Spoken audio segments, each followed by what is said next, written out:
vulnérabilité institutionnelle. Alors, il faudrait y passer plus longtemps, mais j'ai un tout petit peu réfléchi.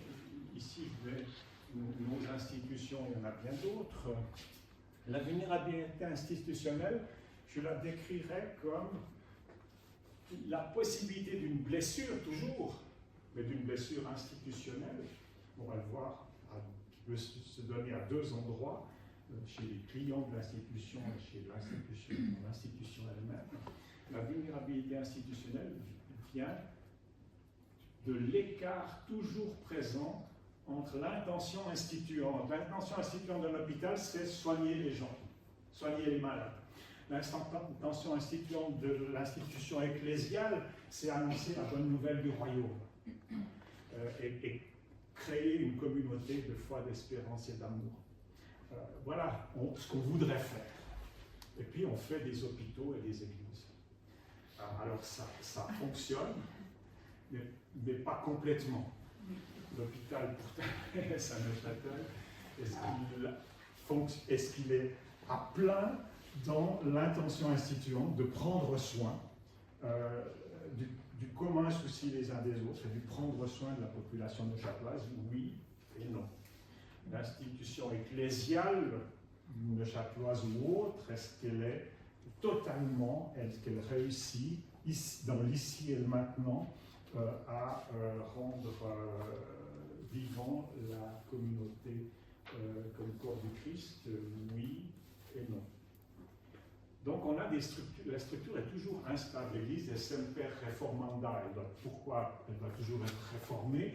Parce qu'elle est toujours en décalage par rapport à ce qu'elle devrait être. L'hôpital, il doit toujours être réformé parce qu'il est toujours en décalage par rapport à ce qu'il devrait être. Et on n'aime pas, là aussi on a des stratégies d'évitement, on n'aime pas l'instabilité, donc on a une tentation d'en sortir de cette instabilité qui est vitale. Comme un humain est vitalement instable, un humain stable, il est mort, c'est un cadavre, il n'y a plus d'échange, il n'y a plus de respiration, d'inspiration, d'expiration, il n'y a plus rien qui le nourrit. Mais on aime bien quand c'est stable, ça nous rassure. Alors on a tentation d'en sortir de cette instabilité vitale pour l'institution aussi en stabilisant la structure. Et la blessure, c'est, je l'ai dit, l'éloignement de l'intention instituante et l'enfermement dans une dépersonnalisation autopoïétique de l'institution, c'est-à-dire l'institution se reproduit elle-même. Et le seul but de l'institution, c'est de fonctionner. Quand un hôpital ne fonctionne à l'uni une fois, les administratifs nous ont demandé aux professeurs de libérer les salles, parce qu'ils avaient besoin des salles pour autre chose. Donc on a dû donner nos cours par online. Et moi ça m'avait, je m'étais dit, mais bon sang, l'Uni, elle est là pour transmettre, pour donner des cours, c'est le métier de base, et puis on nous dit non, mais on a pour fonctionner l'institution, pour un truc de com, ou je ne sais pas quoi, on a besoin des salles, donc allez faire votre métier de base. Et ça me semblait, l'institution ici, elle cherche à s'auto-reproduire, mais elle a perdu de vue l'intention instituante. Et il y a à ce moment-là deux types de blessures. La sortie de l'intention instituante, on ne cherche plus à enseigner, à soigner, à annoncer la bonne nouvelle ou à vivre la bonne nouvelle du royaume. Les bénéficiaires sont blessés, les patients ne sont plus soignés comme vous devrez, les étudiants ne sont plus enseignés, etc. Et puis il y a une blessure qui est plus pernicieuse, qui est la blessure de la communauté elle-même. Cette communauté instituante, c'est-à-dire ceux qui ont envie de soigner, ils se mettent ensemble et ils font une institution. Et cette institution, aujourd'hui, elle les blesse parce qu'elle les empêche de faire ce qu'ils ont envie de faire.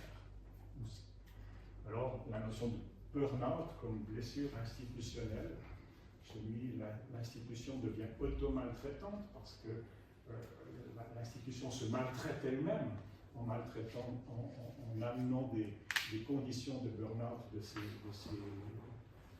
membres.